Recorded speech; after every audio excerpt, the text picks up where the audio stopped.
Hey guys, Geo here, Giocast episode 11. Yeah, it's rainy season here in Costa Rica. I've been here for about 2 weeks now. Finally, well, I guess we're always just settling into where we're at. We decided to grab a small apartment in town. We live up in the mountains in Ostinao, which is like, it's like 20 minutes, maybe 40 minutes outside of Nasara. And it's a bit tricky in rainy season because roads get washed out sometimes, or there's a river we got to cross. There's a river I got stuck in the first time I came to Nasara on vacation. My friend's truck. It's a bit scary getting stuck in a river, but we got out. It was good. That's a long story. I won't get into it today. But for my wife and kids going to school, driving in twice a day, it just made more sense to try out what this city life is here in Guiones Beach. Rainy season, so it rained a lot last night, so I'm not sure what the road situation is, but it's a nice rainy morning to come outside, share some stuff. So we had the privilege of having an elder from Colombia come in last week. They call him the mayor of Mambe. So if you're not familiar with Mambe, Mambe is it's a plant medicine. It comes from the Andes, other parts of South America. I'm not sure exactly how far it reaches, but it's the plant that is used more widely, we known as cocaine, the coca leaf. But traditionally, it's been used where it's a very powerful plant, a very special plant, a very healing plant. And people would chew on it. It would help with motion sickness, help with altitude sickness, climbing the mountain, help with energy, focus. I said altitude sickness already. Um, Setting intentions for creation. And, it can also be a bit addictive, I think, as well. Just that kind of like same way like anything, like stimulating can be addictive to that, like coffee. If you do too much, it's hard to sleep. So you got to really be careful with the way you use it, just like anything. And so we are able to really have this elder come and just share his wisdom from the jungle, from his past. And I really appreciate that, as you're using medicines, it's good to really try to understand the history behind it, how it's used, why it's used. And he shared some stories about that, which were really, really amazing. So you can just chew on the leaves, or it's like a powder that gets ground up to really fine. Some of them will put like ash in it. A lot of them have an activator, so you take a little bit of like a tobacco paste, you put it into your mouth, or you suck on it. Like you can rub some on like your thumb or your hand, tip of your finger, and you'd suck on it. It would create all this saliva, and then you add the powder into your mouth, which is really kind of looks like a matcha powder. And then you form a ball and you put it in the corner of your mouth, and you slowly just like allow it to dissolve. And sometimes your mouth gets a bit numb. You feel this kind of like surge of energy or clarity or focus. And it's been really useful for me just doing some work. I cut out coffee for about a month. Now I've been like easing it back into my routine, trying not to have a dependence on it, which is I think important. Having much better sleep, which is probably the most important thing to feeling good and vibrant and alive. If your sleep is off, your everything's going to be off. And it's not only the time that you sleep, it's the amount of sleep. And since I've been back here for 2 weeks, the circadian rhythm has shifted completely. um, what I mentioned in last episode about the collective mind, I definitely feel like I'm way more present with the collective mind of nature here, rather than big city Toronto and all that social media and all that other crazy stuff where you go to the beach here, you relax, you're still doing a lot of work, but it's definitely different. And someone asked him one of the things, like, hey, like I find myself doing this all the time.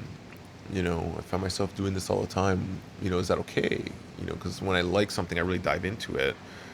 It becomes a borderline. Do you become dependent on it? Do you become like you're reaching for that to feel normal? And his response was around those lines. It's like, with any medicine, you should use it as a tool. You should use it to help you when you need it. Like maybe even similar to coffee or to whatever you might be using. But you shouldn't always go for it to be normal. Like it shouldn't replace like, hey, I need this to feel normal, because then you're giving away your power. You're losing your power. You can use it as like a superpower, But if you're using it just to bring you to be normal, to feel normal, then you're giving your power away. And, I think that metaphor rings true for kind of anything in life. What are all the areas where you might be giving your power away, right? Well, one is just with substances, whether you're using coffee or alcohol or television, you know, um, you may want to be distracting yourself in some cases. So you're using something rather than trying to be present and just try to get to what the root of it is, like why you feel you need to be distracted.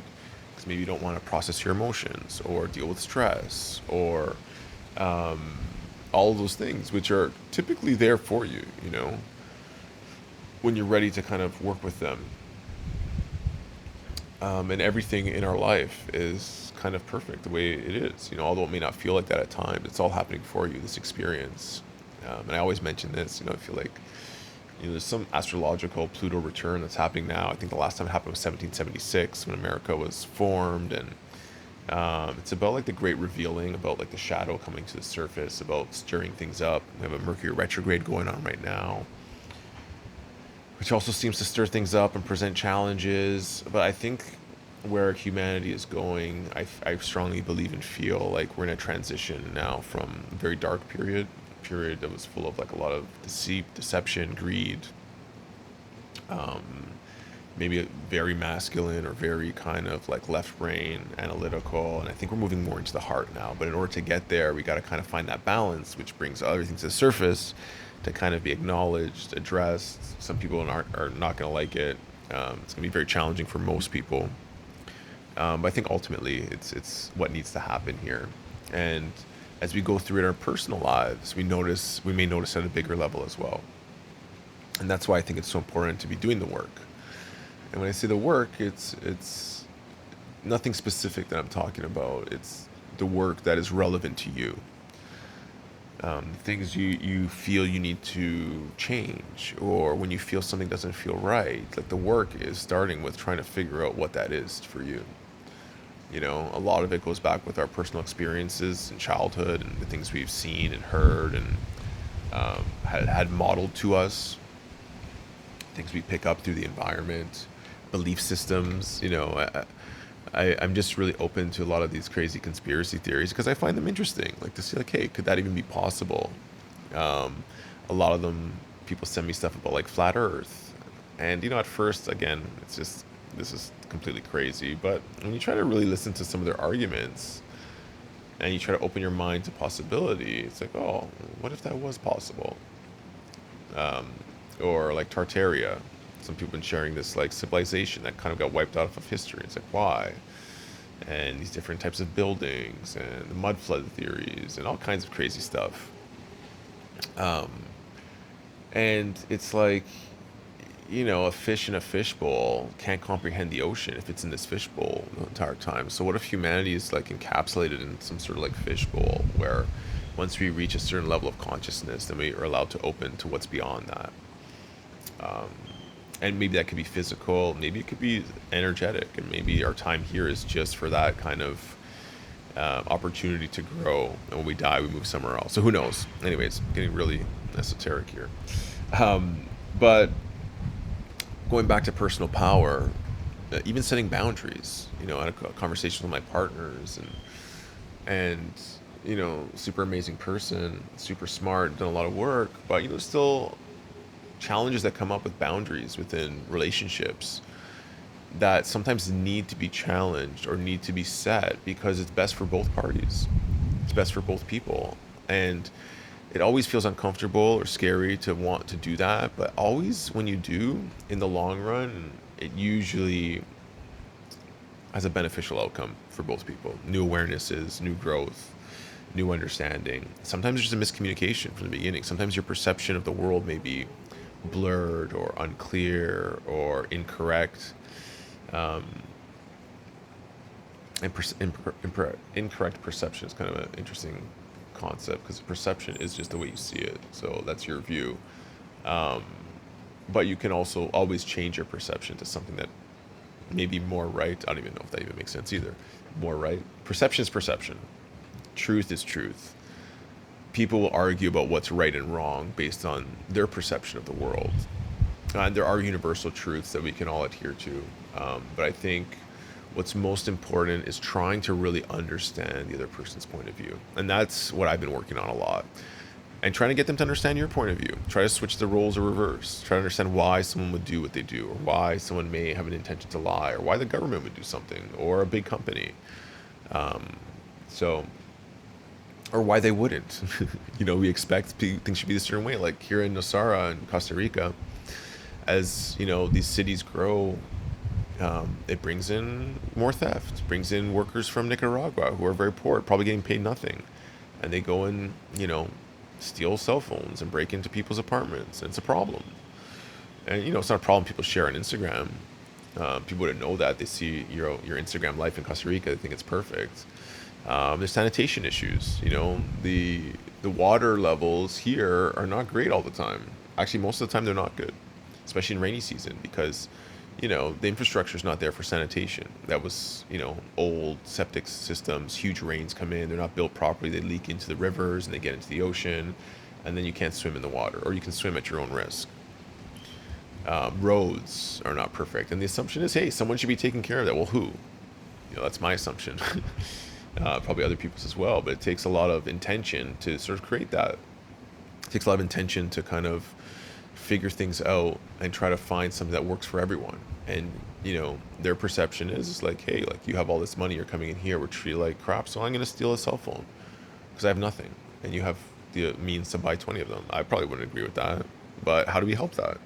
Who's going to invest in the roads? Who are the roads for? Airbnb people that own these rentals don't really care about the community dynamic down here. They're just making money.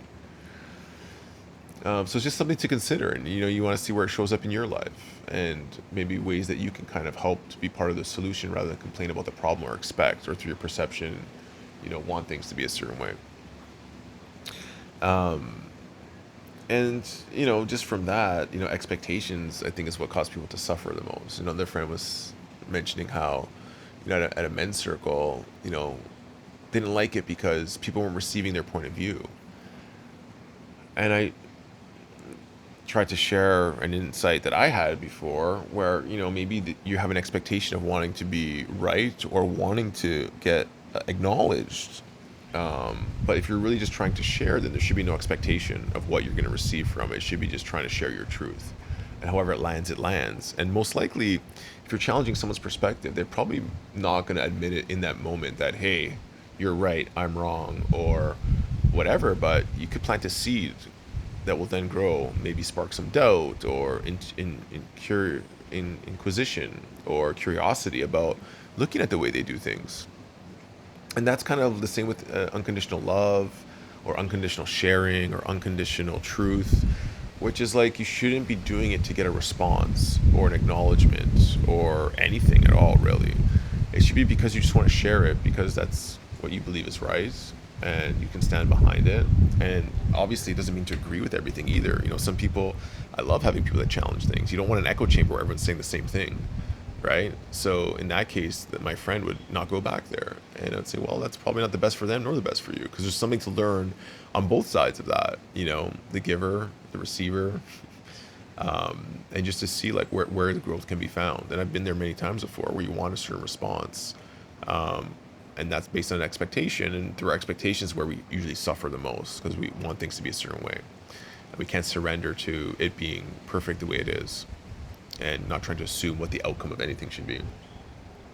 And so I guess just really step into your own personal power, not to be afraid to share what you believe in. It's been interesting to hear Kanye West recently. Still not sure what to make of him, but it seems like he really just wants to be heard, his perspective, and he felt like he wasn't allowed to do that. Imagine someone with that kind of fame, power, and money not being able to share, or being made look like they're crazy. Maybe he is crazy, I'm not sure.